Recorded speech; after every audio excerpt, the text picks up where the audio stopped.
Special thank you to my patrons for helping make this video happen. Around 2 months ago, the first 12-team playoff began. The next step in college football's century-plus-long quest to find a reliable way to crown a national champion. And like every other method before it, it has its detractors. There's too many teams, there's too few teams, this conference is undervalued, this conference is overvalued, this team should have been in, this team shouldn't have even been considered. On and on, etc., etc. Personally, I think they got it just about right. Every team that got in deserved to be in. Every team that was left out deserved to be left out. The seeding was a little bit janky, but other than that, it's about as good as it could have gone. All these complaints, though, got me thinking. What is the ideal college football playoff? If I could construct a playoff format, what would it look like? This one question would end up leading me down one of the most pointless 3-week endeavors I've ever endured. And unfortunately, I have to share it with the rest of the world.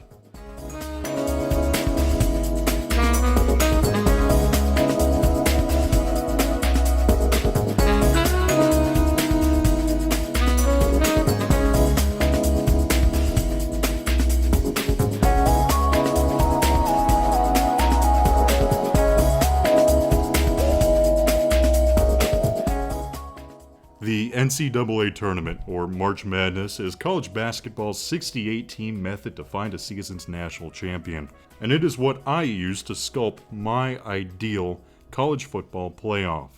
Is it good at ensuring the best team wins out?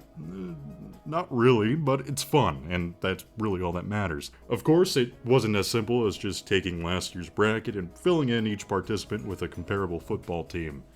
Last year's tournament featured 32 different conferences, most of which either don't sponsor football on the Division I AA level, or just don't exist anymore. To create a 68-team college football bracket, I'd have to condense the collective bids of 32 conferences down to 9, starting with the auto bids. In the NCAA tournament, every conference in Division I basketball gets a single auto bid to the tournament, given to the winner of each conference tournament.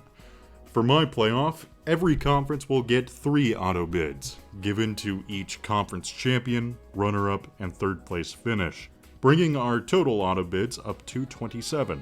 Still short of 32, but it'll do. Leaving us with 41 at-large bids to dole out.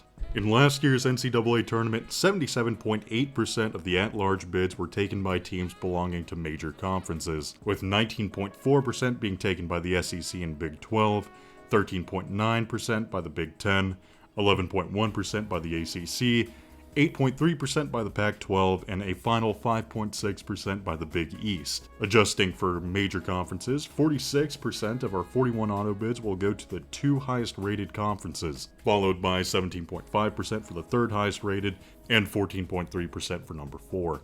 22.2% of at-large bids will be left for the 5 mid-major conferences and independents. When it comes to ranking the conferences, I defer to Sports Reference, both because their simple rating system is pretty handy, and frankly, I didn't really want to get into an argument about relative strength of conferences. First is the SEC, then Big 10, Big 12, ACC, Sun Belt, AAC, MAC, Mountain West, and finally Conference USA. Finally, to determine which teams get each conference's allotted at-large bids, I just went in order of conference finish.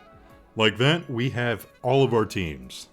All that's left is to sort all 68 of them, with the help of the formula. For those new to the channel, the formula is an equation I made up to rank teams based on year-long stats. The basic formula is this: offensive efficiency times defensive efficiency plus special teams efficiency times a team's end-of-year record times a strength of schedule percentile calculated by dividing games played by the average rank of a team's opponent. Does it get it right? Well, around 62% of the time, which isn't bad. But like all equation-based power rankings, it has its blind spots, especially when it comes to turnovers. As it's set up, the formula inflates the importance of turnovers by a non-insignificant amount, which for most teams works itself out, as the formula usually inflates the value of either the offensive or defensive efficiency score while deflating the other equally. The blind spot presents itself when a team is especially good at either limiting offensive turnovers or forcing defensive turnovers, while being fairly middle of the pack in most other stats. Take Vanderbilt, for instance. They finished 7-6, averaged 27.3 points per game, and 318.4 yards per game, both below average. But they also averaged half an offensive turnover a game, the lowest number in Division 1A college football, which the formula rewarded with one of the best offensive efficiency scores of the 68-team sample. Texas Tech, on the other hand, scored fairly poorly on offensive efficiency, despite averaging nearly 150 more yards per game and 10 more points per game than the Commodores, all because they averaged 1.6 offensive turnovers a game. These are heavy outliers, but keep them in mind throughout the seeding process, because it's going to get weird. After all 68 teams were given a score, the Power 4 and Group of 5 were split up and seeded separately, with the major conferences being seeded first. After the Group of 5 fell in, the final 4 teams in both the Group of 5 and Power 4 were placed in this tournament's first 4. Like that, we have our tournament, but to determine how it will go, we have to look at the outcome of a number of games. 225 games to be exact. Those are the number of real-life games these 68 teams played against one another in the 2024-25 season. To determine the predicted outcomes of each tournament matchup, I sorted these 225 games into 6 sections based on the two teams' difference in score. When the difference was within 100 points, such as Vanderbilt versus Virginia Tech, the team with the higher score won 54.3% of the time, which makes sense considering how narrow the difference is. From there, the favored team's winning percentage mostly correlates with the difference in score, 59.5% in the 100 to 199 range, 61.5% in the 300 to 399 range, 75% in the 400 to 499 range, and 81.4% from 500 onwards, with a notable exception coming from the 200 to 299 range, where the percentage drops from 59.5% to 53.7%. I don't exactly know why this is. I'm pretty sure it has something to do with those outliers I discussed earlier, but whatever the case, these are the percentages I'm going to be working with through my 68-team college football playoff. For each matchup, I will roll a random number between 1 and 100. If the number falls within the winning percentage for whatever range the matchup falls within, the favored team moves on, and vice versa if the number falls outside the winning percentage. With all of those numbers out of the way, we can finally get to the playoffs.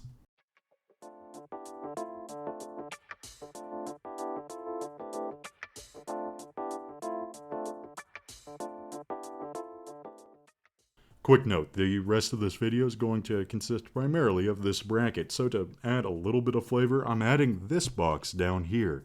It'll show any footage I can find of the matchups I discuss.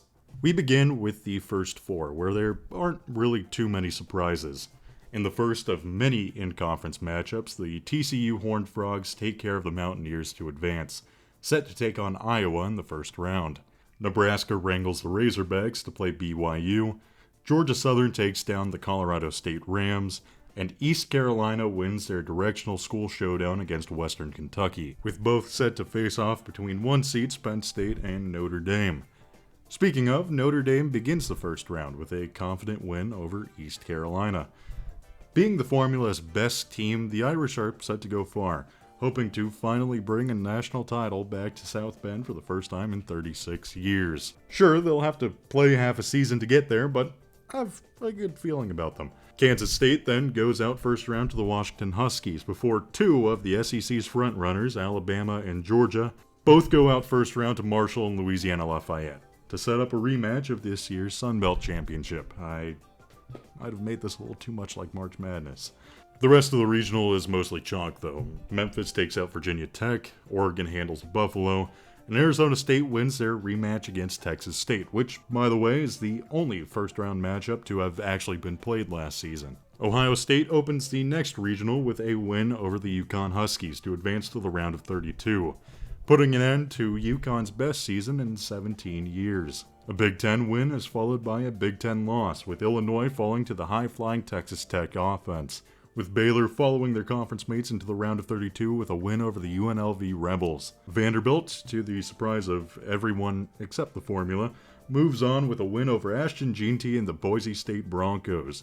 An outcome almost as shocking as the 5-7 Cincinnati Bearcats upsetting the 9-3 Syracuse Orange in a Big East throwback for the ages. Then, Sam Houston, in their first postseason appearance as an FBS program, somehow takes down the Big 12 runner-up Cyclones to advance to the round of 32. Afterwards, to prove I didn't rig the system, the Florida Gators go out first round to the USC Trojans, while Texas takes care of one of the tourneys to Miami's. Moving on to the other side of the bracket, we have Penn State, Georgia Southern, an easy opener for James Franklin and the Nittany Are You Kidding Me? In one of the biggest upsets in the history of college sports, the 8-5 Georgia Southern Eagles, ranking among the playoff's worst teams, takes down the 1-seed Penn State Nittany Lions. To make up for the playoff's first 1-seed upset, the rest of the regional goes mostly about as it should. Shadur Sanders and the Buffaloes take down Captain America and the Black Knights. Missouri handles Rich Rod's Jacksonville State. Iowa takes down TCU. Louisville beats Washington State. Michigan completes the Lone Star sweep and loses to A&M. And Indiana, damn it. Keep in mind, Penn State and Indiana were the second and sixth highest ranked teams according to the formula, and both are out in the first round. You're probably asking how Clemson got a 1 seed, and to that I refer back to my disclaimer on turnover-related outliers. Averaging good offensive stats while averaging less than a turnover a game, all while averaging almost 2 defensive turnovers a game, was all it took for Clemson to snatch a 1 seed in the tournament over Arizona State. Something about it doesn't really seem right, though. And the random number generator agreed.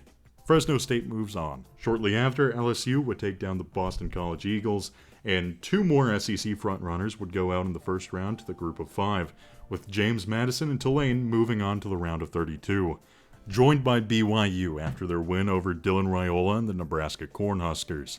On November 9th, 2024, the 4th-ranked Miami Hurricanes would lose to the Georgia Tech Yellow Jackets, setting up an end-of-season collapse that'd see them miss out on both the ACC Championship and the playoffs. And here, they do it again.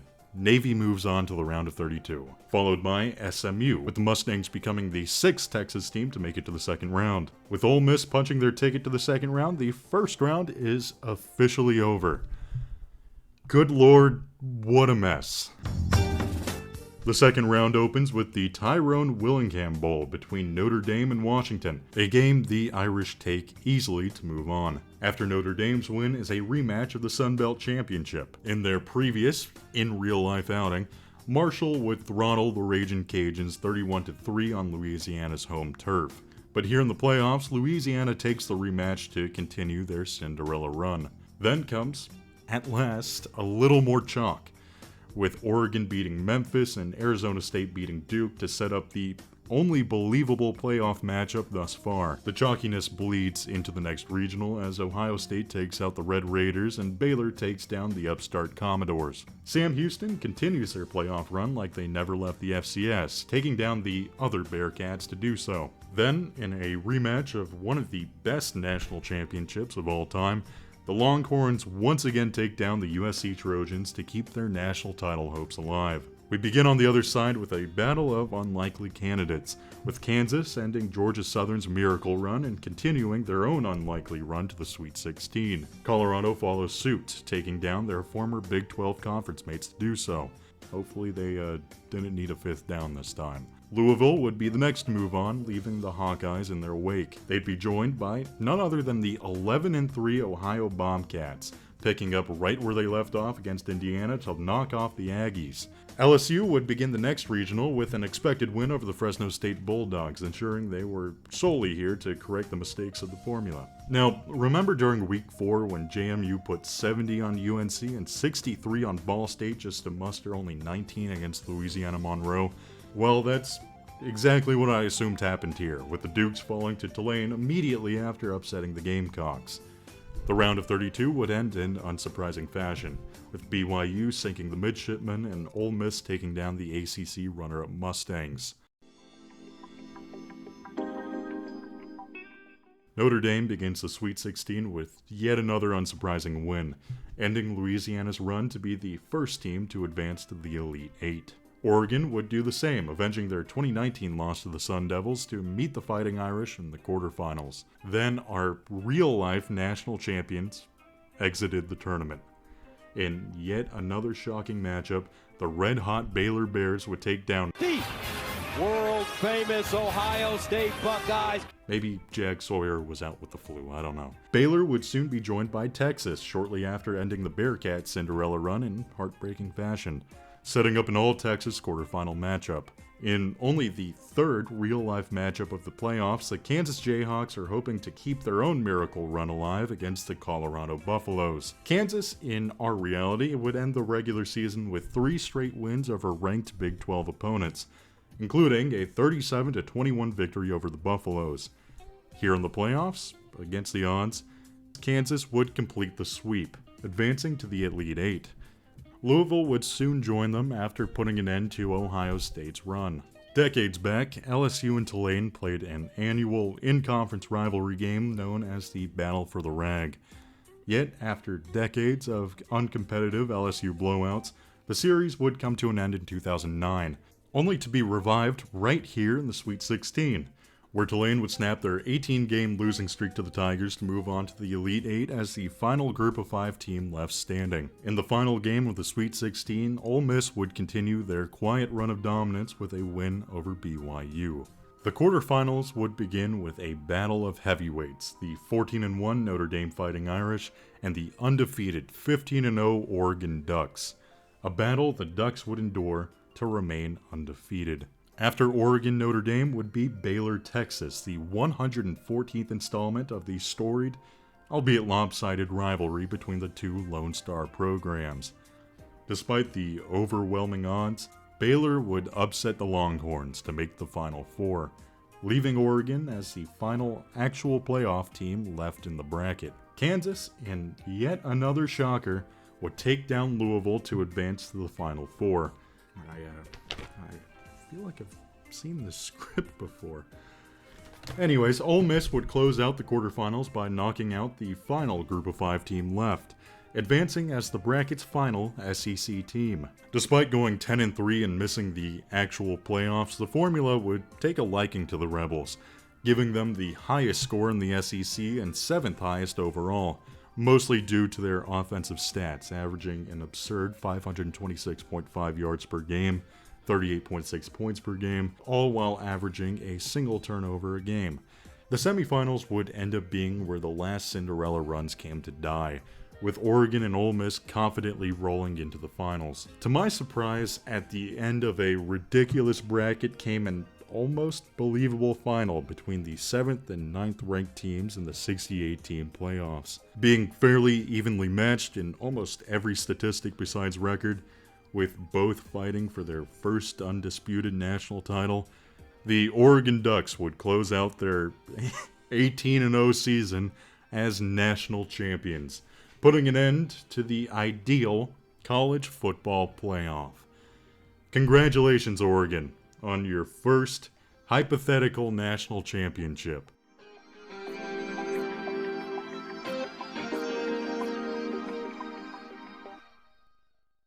I'd like to, again, thank my patrons: Jake Hageman, Shane Bailey, Mantis Toboggan, Captain Coey, The King of War 541, William L. Jagnow, Aiden Wong, Yeah Avenue, Ryan Liu, Authentic Sims, Max Kern, Joe Sports 2022, Lance Justice, Class Jackson Lawsuit, Hopper, October Rosto 2, Justin Pedraza, Cole, Nick Knudsen, Lurker, Trashcan Gus, Ease.L, Spicy Bape, The Erupturatan, Adrian Genge, Deatheros, Sean McWilliams, CC, The Hidden Source, Bradley Moore, At Signwood, Scarface 1, Mega Doomer, Phillip, and Crosley Jones. Thank you for watching, and I hope to see y'all in the next video.